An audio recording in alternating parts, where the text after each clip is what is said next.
There's something not adding up with this story of how the 46-year-old Pamela Baz was brutally murdered in her own home by somebody that was a former employee. This was said to have happened around the 11th of February 2026. And from what we know, this university administrator came home around 10 p.m. to her private residence in Mukono district, Uganda, where her 2 children, as well as another house help, lived in. The house is fenced and gated, and it looks really protected and secured for what it's worth. But all this while that this woman came home, somebody else had already sneaked in. This was going to be the person who would end up going into her house, into her bedroom, to kill her and then somehow leave the house without anyone stopping in. Is this how easy for the rich and affluent people in secured compounds to get killed? Pamela Baz was said to be an administrator who worked at the Uganda Christian University,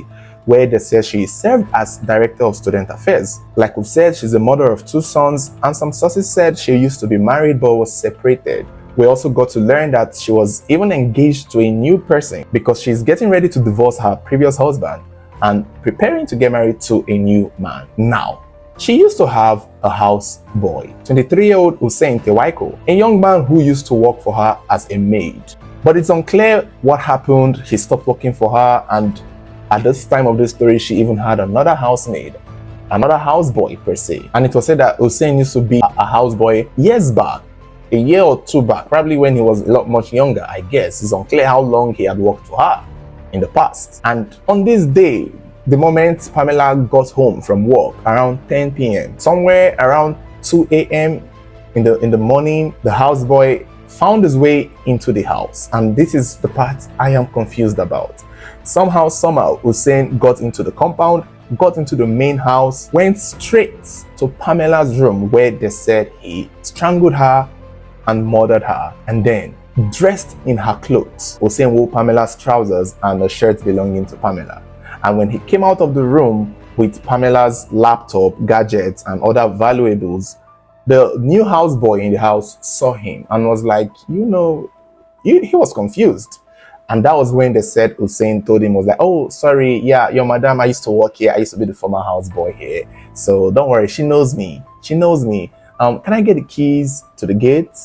And, it's unclear what had happened, but they gave him the key and he was able to open himself out the house, out the gate, and left. But once he left, the houseboy quickly went to go and check on Pamela, as well as her sons too. They all went to check on the mom, and that was the moment they found out that she had been murdered and had been robbed. Later that morning, when it was dawn, the police were involved. They were called, they came, and they started investigating the crime scene, and they did not see any sign of forced entry. And that was how they knew it was definitely somebody who knew the house very well that would have entered. Mind you, at this point, they did not know it was Hussein, and it's unclear if the children saw Hussein before he left, but they should have been able to recognize Hussein.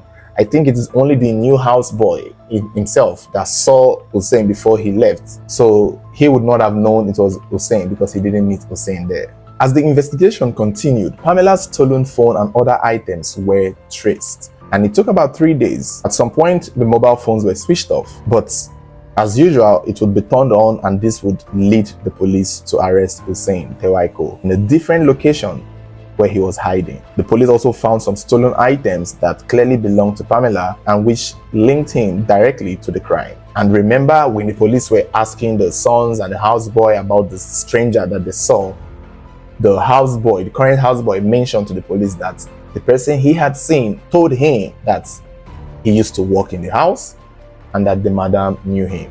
And so upon arresting Hussein with the mobile phone and arresting him with other property belonging to Pamela, they also realized and discovered that he used to work for Pamela. And this clearly was all the thing that they needed to be certain 200% that this was the killer they were looking for. And it does make sense because as a former employee, he would know how to get into that house without needing to force his way in. He would have jumped the fence and he would have known ways that he would have opened the back door, front door, or climbed any balcony or any method, because the only thing to me that does not make sense and which is what I was talking about in the beginning, is if it's gated, fenced, and if it's night, I don't know how it is in Uganda, but over here, the moment it's 6 p.m., 8 p.m., people are locking their doors, locking their gates, and for anyone to come in, you are either forcing your way in if you want to so badly want to steal, or you're knocking, or calling somebody inside to open. But for this guy to come in smoothly and then leave smoothly, it's a bit suspicious. Even though he had walked there before, so what? Don't they lock doors? And if she came around 10 p.m., the doors should have been locked. But back door, front door would have been locked. Unless there's a balcony, he would climb through a window that does not have any protector. Because if they say he sneaked in by 2 a.m. to commit this crime, then by 2 a.m., I'm believing all the doors are locked. Did he knock and the new houseboy opened for him to go in and do the killing? Because from what we know, the houseboy only saw him when he was leaving. So how did he get in? Now, it was mentioned that Hussein admitted to the killing and he even took the police back to show them how he got in. I don't have the video or the access to it at the time of making this video. I am not privy, because I would really love to see the demonstration he made. Like, it's a brilliant idea. Like, he would have to demonstrate how he got into that house. Most likely, probably he knew a spare key, where a spare key would have been kept, or maybe he knew a way the door would have been, or probably, you know, a thief would always be a thief. He knows the weak part of the door that he could use a knife to push in. And I'm sure the reason why he was fired was because he has criminal tendencies. This is why when you change an employee in your household, once you fire a houseboy or a house girl or a gardener or somebody who used to work for you for a very long time, once they leave, get new locks. Change your locks, change your padlock, change your code, change everything. Because another thing could also be that, personally for himself, he could have doubled the key. You know, as when he's working with us and as a houseboy at the time, he would have gone to copy these keys because he would have access to these keys at the time. So most of these criminals would have these keys ahead and they can use it anytime. And that's why it's important to change your locks. The interesting thing about this story is that some Ugandans don't believe the story completely. Some feel like there is more to it. That the fact that the timing is in between her getting a divorce from her previous husband and getting married to a new husband feels a bit suspicious. Almost as though somebody sent this young man to do the killing. It's a nice theory. However, I think if that was the case, he would have mentioned it by this point. But I don't think so. I just think it's a coincidence. He just took advantage of a moment, did what he did, and just thank God he got caught. But damn, this is such a scary situation. I mean, it's one thing that somebody is breaking into your house. That way you know you tried your best to protect yourself. But it's another thing for somebody to sneak in somehow, some way. Like, how did you get into this house? I'm not gonna lie to you. I would like it's scary. It's a situation. Most times I will lock my back door, lock my front door, lock all the windows, and I'll still go to my bedroom and lock my own bedroom door. And for some reason, if somehow somebody gets in, at this point they should just do what they want to do, because whatever effort they made or took to get there really means they really want to get rid of me by all means. Because how did you get in without breaking in? Or like, it's too much. It's too much to think of. And it's unfortunate that this had to happen. Just to steal laptop, mobile phones, and what? Pamela was eventually buried on the 15th of February 2026, while Hussein has been charged to court and will remain in custody for further investigation before his trial begins.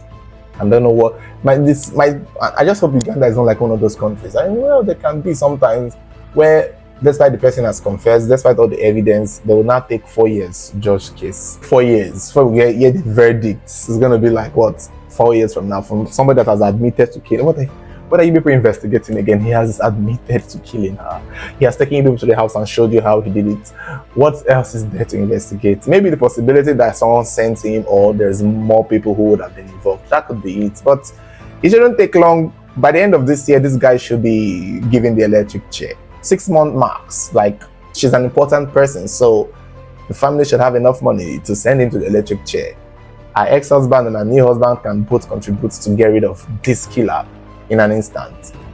On that thought again is, I know house girls are problematic, But houseboys, I don't know why is she having a houseboy. I saw a comment somewhere from somebody mentioning that the fact that he got into her room and dressed in her clothes, they're suspecting him of having an affair with her. I don't know. This is what people said, but I don't think that's true. The young man is really good looking and young. It makes sense. She's also a young, beautiful woman. So I see where they're coming from. Maybe that could raise eyebrows in the kind of relationship she may have had with him. But again, he was fired. And she ended up employing another houseboy. Maybe it's just something she prefers, a boy in the house, since she's not yet married. She's living with her husband.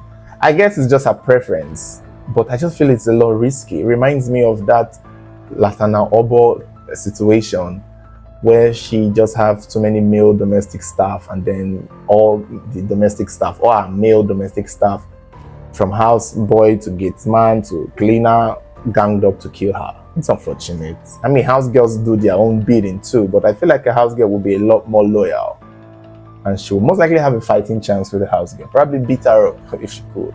But with a grown man, it's a scary situation. Another theory that was also floating was that she owed the boy money and did not pay the boy well. I saw it in the comments. Again, she's well to do. She's well to do. I don't think she would want to owe him. He's just a greedy boy who probably used to steal from her, and that was why he got fired. I think that was the case. And then he came back because obviously he had begged for his job multiple times but did not get it. So came back and found his way in and did what he did. It's unfortunate.